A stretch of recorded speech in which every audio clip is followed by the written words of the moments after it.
Hey, Tim Kawakami here. 49ers plus minus with my co-host. That's Matt Barrows over there, looking very spiffy.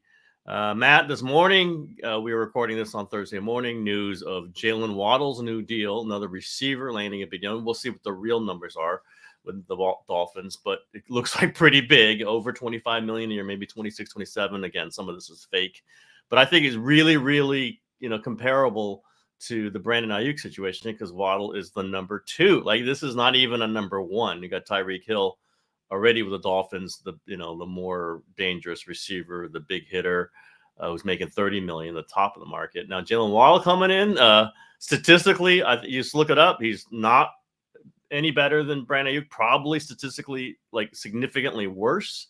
And if he's going to come in, let's say he's $26 million. What do you think this means for the Brandon Aiyuk situation with the 49ers? Yeah, I think that the comp is Amon-Ra St. Brown, which is 30 million over 4 years, but it's really, this is what the league insiders say, it's really a 3-year deal worth 28 because that 4th year is really huge and it inflates the whole thing. So in all practicality, it's probably a 3-year deal at 28. And 28 seems to be the magic number. That might be the number that Aiyuk is trying to reach. And maybe it's a case where the 49ers kind of recreate a very similar contract where it's 4 years. It looks like 30 million, but there's an out, in which case it's, another 3-year deal. Deebo Samuel had a 3-year deal worth around 28 million. And I think St. Brown is the right comp. I mean, he's their best receiver.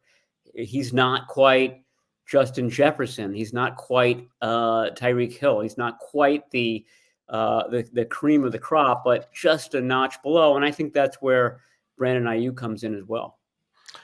Let's go over the philosophy of this. I mean, we've touched on it. The 49ers don't do these deals in April and May. They just don't. Historically, every single one of these, extensions off a rookie deal, a 4-star, happens in August. And obviously with Bosa, it happened, September 7th last year. And listen, teams, if they're going to pay the dollars, they pay the dollars whenever it happens. If you bring your guys in, you bring your guys in. I'm pretty practical about that. But in this case, are you seeing the market go up, and are the 49ers screwing themselves a little bit on the dollar count here? It's their money, but the kind of the strategy of it by letting Amon St. Brown come in and reset a market. Maybe if Jalen Waddle comes in and resets a market. There have been many other deals. AJ Brown, we can go through these other deals that have happened earlier. Is there some kind of, why are the 49ers wait so long? I have my own guesses. I think I've offered them on this podcast, but I'll ask you. And isn't this a little problematic when you just kind of, wait, delaying and letting all these other deals come in and stretching out the comps? I guess so. I mean, it's not just the 49ers who are doing this. Brandon Aiyuk's side, it's in their best interest to wait and see the market expand. I think the 49ers have been exchanging numbers. I mean, I think that they've been doing their due diligence. I mean, it's not like they're not communicating with the agent on this. They have. I think they've even made an offer. I just don't know if there's been a lot of back and forth, and it may be because of what we're describing here. All these other wide receivers getting deals, and every time maybe a slightly lesser receiver like a Jalen Waddle gets one, it kind of lifts it up for everybody else on top of him. So it's it takes two to tango on these things. And there's reason for the Aiyuk camp to slow play it. I'll be fair. Yeah. Justin Jefferson's deal hasn't been made. Right. And then that's going to be the big one. That could get to 30. That could top Tyreek Hill. So I'll give the 49ers that one. And maybe Aiyuk's waiting for that, or there isn't a pressing urgency to beat that deal. But I would also say the 49ers never get these done. Like, never. They never get these done in April and May, and other teams do. The Eagles always do. I don't know that the 49ers lose dollars, but I think, I brought up the question, and I think I feel pretty good about this presumption. So they're just trying to save some dollars, right? You save interest if you guarantee the money later, because you don't have to put the money into escrow, you don't have to pay the player until August as opposed to paying him in April. And I think that's hundreds of thousands of dollars when you're talking about giant deals. I can see where, if that's the reason, I can't argue whether a team trying to keep its dollars, but also fans can say, well, wait a minute, this is fresh. You're just trying to save a couple $100,000, and we have to wait until August, and maybe the player comes in and is slightly out of shape. Or even Bosa said that was really, he said it now many times, it was really tough for him to turn around, sign on a Tuesday, whatever, and go through a walkthrough and play week one, and maybe that affects some of his performance. I just think I'll raise it. I don't know. Do you think I'm way out of line on raising that potential?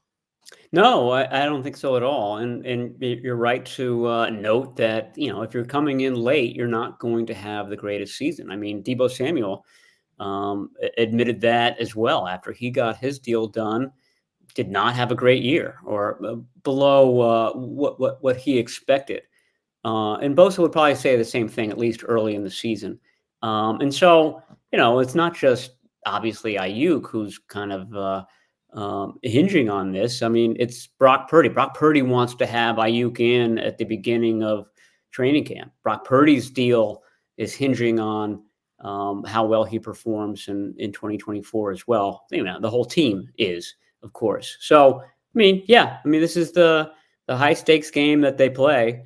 I would say that once training camp starts, the 49ers do have some more leverage in that the holding out player can be fined at the beginning of training camp. Now, they ruined that leverage, it seems like, last year when they sort of forgave Nick Bosa from jump. They said, yeah, we're probably not going to fine him. It was clear that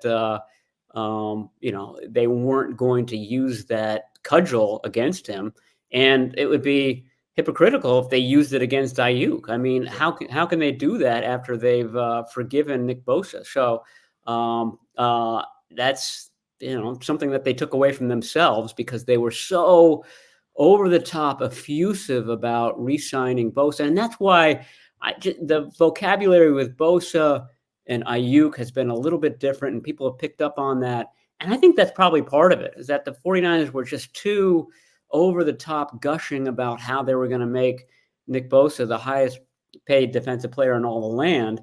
They didn't really leave themselves much room to negotiate on that one.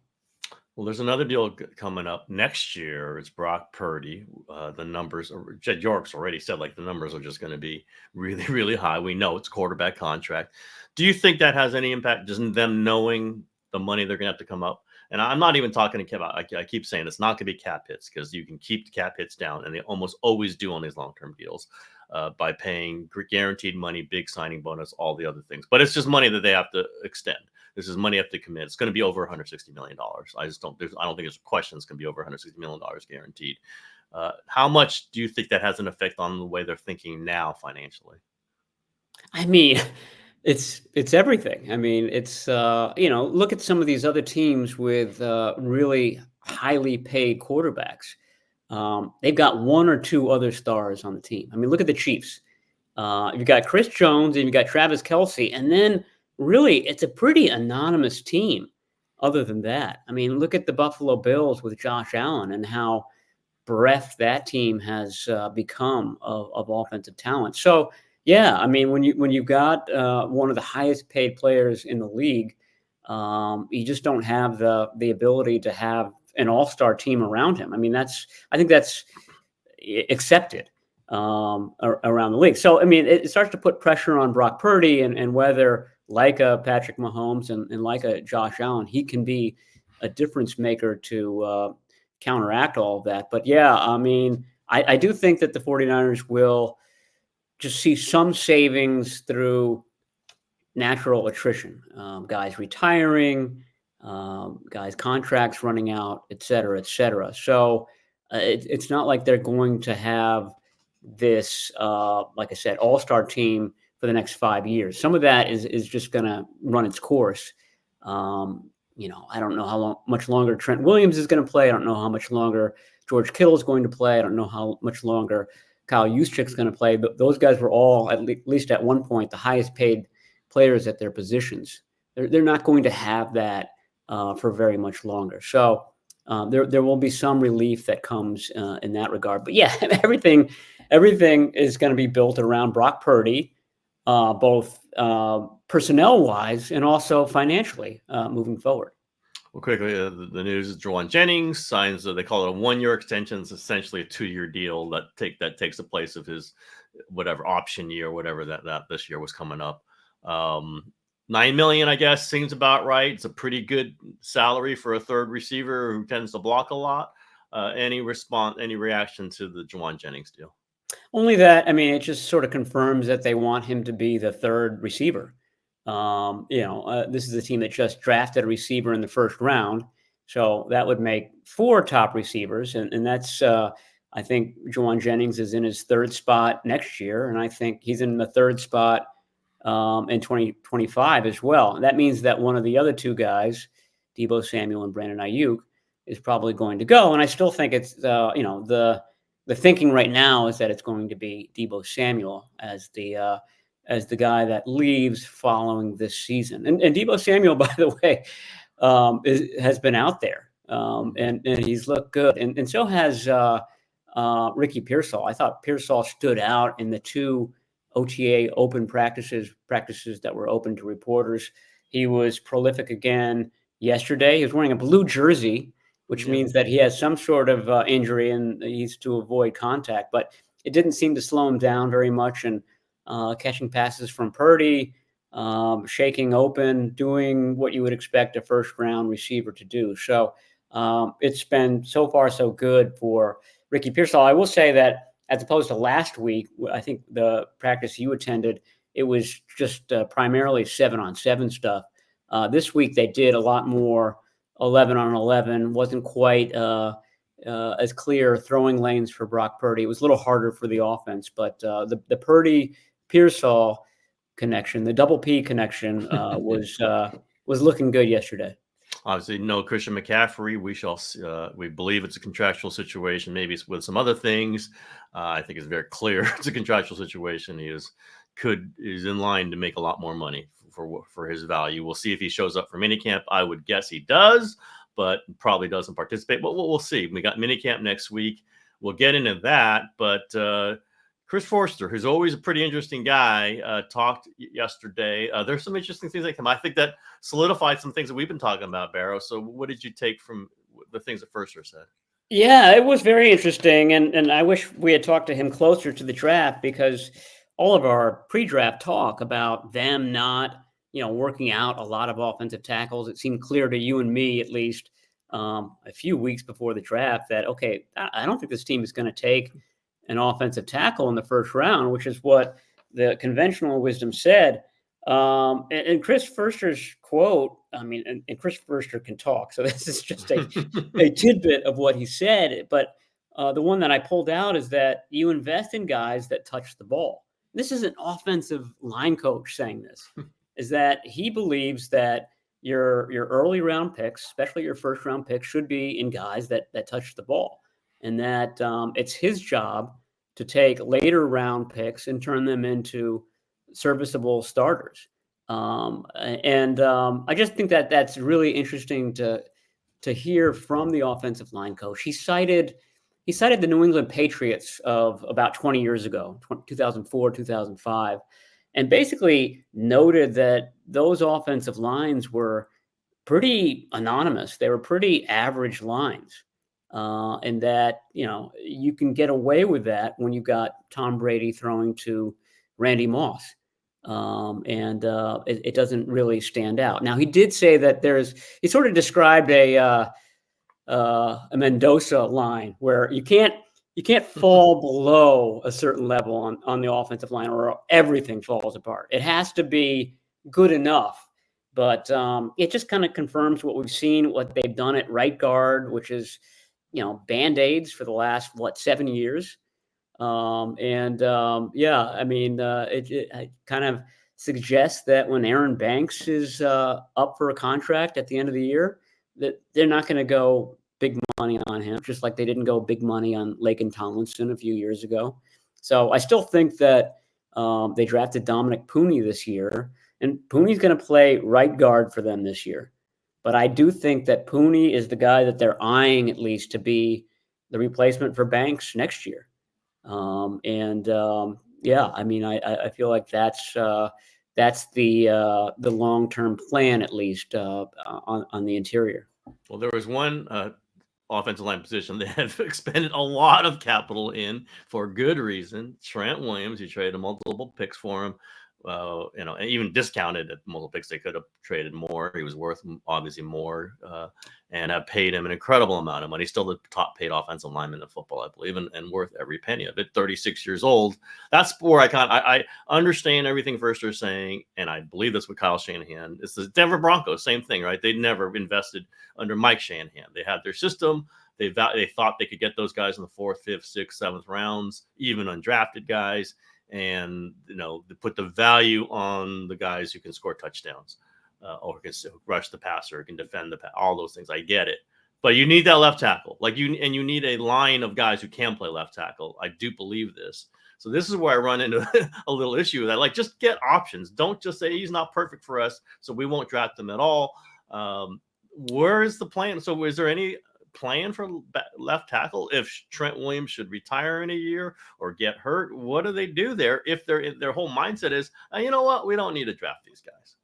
Well, Trent Williams is going to get hurt this year. I mean, I don't think he's played a full season. I can't remember what year it was, but he's missed 1 or 2 games. He's consistently missed 1 or 2 games for the last 10 years or so. Mm-hmm. So history suggests that they're going to have to play with a different left tackle for a stretch of the season, and that guy's going to probably be Jalen Moore, who's been playing left tackle in OTAs. But I don't think anybody thinks that Jalen Moore is the left tackle of the future, or at least a 10-year starter at that position. So yeah, no, I totally agree with you. At some point, you have to bring in a tackle. They used a top 10 pick on Mike McGlinchey. And in 2018, I wonder what their thoughts are on that now, whether that sort of reinforced this philosophy that, if we had to do it all over again, we probably could have gotten somebody maybe not quite as good as McGlinchey, but real close to McGlinchey several rounds later. And we could have used that top 10 pick on, a wide receiver or a defensive end. That's usually what they use their first rounders on. So, yeah, I don't know. I don't know what the long-term plan is. I don't know what Trent Williams has told them about longevity. I mean, he's said in the past that if he can keep playing, he thinks he can play to age 40. Maybe they're banking on that. Right in the mid there. 2028, left tackle, Trent Williams, age 41. Maybe, but again, I think I get what they're saying. They're probably getting value for other players where other teams are committing 1st and 2nd round picks to tackles and guards, and they're not, although they did take Banks in the 2nd round a couple years ago. But there just seems there's a risk to this too. There's a long-term risk to this when you're just not taking tackles. I think we've talked about it, but I'm glad Firster talked. He said it. This is it. We're seeing it. We could see the evidence of it. Kind of ask questions to people about it and haven't heard that direct answer. So I'm glad he said it, and we can react to it beyond that. Anything you're looking forward to from minicamp, Barrows? I'll tell you what I'm looking forward to. I really, I would hope and expect, and I want to be there for when Deebo Samuel talks. He has not talked this offseason.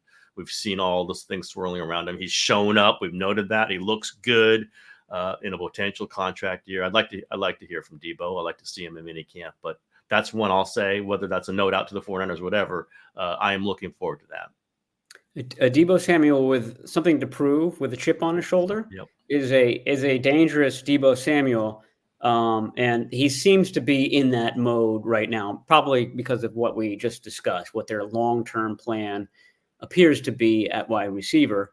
And if his MO is, I'm going to prove that the 49ers are making a mistake by making me the odd man out, I think that means that he's going to have a pretty special year. Now, can he replicate 21? Is 2024 Deebo Samuel 3 years older, able to kind of do what Deebo Samuel did at the beginning of his career? That's the question. And weight and fitness, all that comes down to it. I would think that the 49ers critique of Deebo Samuel is that, there are some games where he's unstoppable, against Philadelphia last year. But there are others where he's not performing at the same level. And I think it's just that level of consistency that they're looking for from him. Yeah, I'm looking forward to seeing him. Pearsall continues to look good. One guy who jumped out in practice yesterday is George Odom, who's probably going to be a starter for this team early in the season until Talanoa Hufanga comes back. He looked good out there. There's some sort of under the radar guys that are going to be in pretty important positions to begin the season. Devondre Campbell. These are guys that the fans don't know much about, but they're going to have pretty significant roles when the season begins. Yeah, I mean, in another kind of under the radar thing, who's the second tight end? Who takes that second team tight end snaps? We probably saw OTA. I have to look at his name because he's so anonymous, but it's Eric Saubert, who's probably going to be the second tight end. I don't even know who that is. I don't even know who that is. Yeah. Or if George Kittle gets hurt, he's going to be the number one tight end. And I mean, that's a position that was fairly shallow in previous years. It somehow got shallower this past year. Kittle continues to have injury issues year in and year out. And to his credit, he sort of persevered through his abdominal or core issue that required surgery. And he still had over 1,000 yards receiving, still went to the Pro Bowl, but it wasn't playing at full capacity this season. And I think as the year went on, it probably got a little worse and a little harder to deal with. So, I mean, he's not getting any younger. That's certainly a potential issue for this team. Makes me even more think. I think they might be getting ready to go 3 wideouts much more than they've done. And they don't do it a lot for a lot of reasons. They like to keep the thread of the running game. They want to be physical. You don't want to take Kittle off the field ever. But if he's banged up and you don't have a great backup, you go Juwan Jennings, basically, as your tight end. You have Juszczyk. Those guys are probably, been 20, 25, 30% of the time on third down. Now maybe they're playing 40, 45% of the time. Depending on who's available. I guess, given they drafted receiver, they got 4 receivers. They just gave Jennings a new deal. They don't have much at tight end. Maybe they go 3 wideouts more. Brock Purdy, I think you can feel like, okay, on 3rd and 4, we don't just have to run the ball. We can throw the ball because we believe in our quarterback. I can just kind of see that happening, Barrows. Yeah, absolutely. I mean, that's part of the discussion about Christian McCaffrey, too, is that everybody is pointing out just how essential McCaffrey is to this team. And that's true. But the beauty of the Shanahan scheme, and this goes back to Atlanta and some other stops that he's been, is that, he can kind of morph it into wherever the talent is. He could easily go 3 wides. And you're right about Juszczyk. He's a fullback by position, but he does a lot of H-back like things. He does a lot of tight end like things. So he's a movable chess piece. They can move him around and, perhaps get some relief if there is a Kittle absence this year. All right, Barrows, we're getting our normal end of show glitchiness. So I hope that wasn't too obvious. We tried to work right through it. Had like 3 glitches when I was interviewing the Giants chairman yesterday, by the way, Barrows. You would have understood that one. And it was rough, but I think we got through. We patched it together. Good producing. So let's wrap it up. We're definitely glitching now. I don't know why this always happens. I think that's the show for today. Say goodbye.